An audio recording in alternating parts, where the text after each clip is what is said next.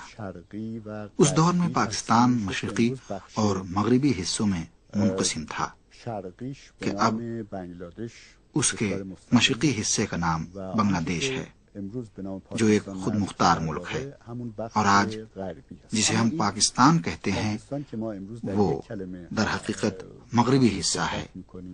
لیکن آج جس پاکستان کی ہم بات کر رہے ہیں وہ در حقیقت بے پناہ مسائل و مشکلات، جدوجہد اور رنج و غم برداشت کرنے کے بعد وجود میں آیا۔ پاکستان کی تشکیل میں ہونے والی کوششوں اور جدوجہد میں علامہ اقبال کا بہت بڑا کردار ہے۔ ہم جانتے ہیں کہ 1947 سے پہلے برصغیر ہندوستان میں ہندوؤں، مسلمانوں اور دوسری قوموں کے درمیان بہت زیادہ اختلاف، کشمکش اور جنگیں ہوئی ہیں، اور سامراج کے جس کا اصول ہی ہے اختلاف ڈالو، حکومت کرو، اس نے ان اختلافات سے فائدہ اٹھایا اور ہندوستانیوں کے درمیان اختلافات کو ہوا دی، جس کی بنا پر بہت سے مسائل اٹھ کھڑے ہوئے تھے جن کی تفصیل بیان کرنے کی اس وقت گنجائش نہیں ہے۔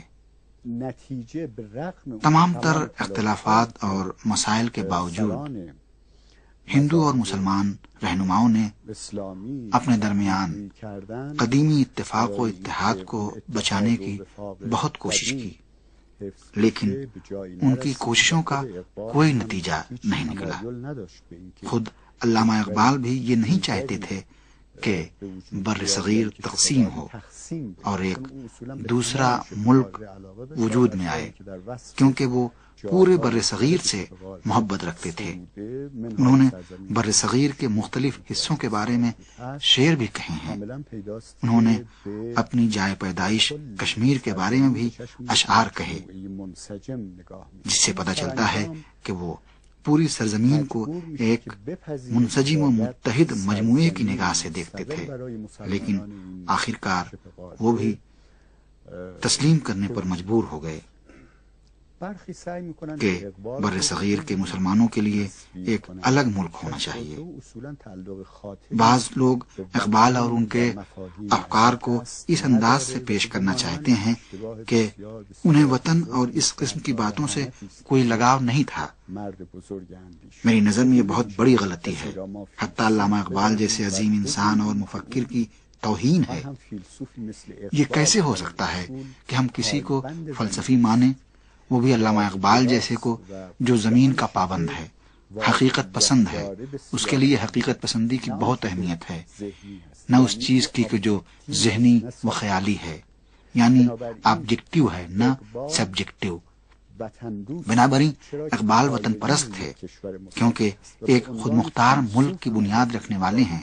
اگر ہم انہیں ایک فلسفی کی حیثیت سے بھی دیکھیں اور شاعر کے لحاظ سے نہ دیکھیں کہ جو جذباتی انسان ہوتا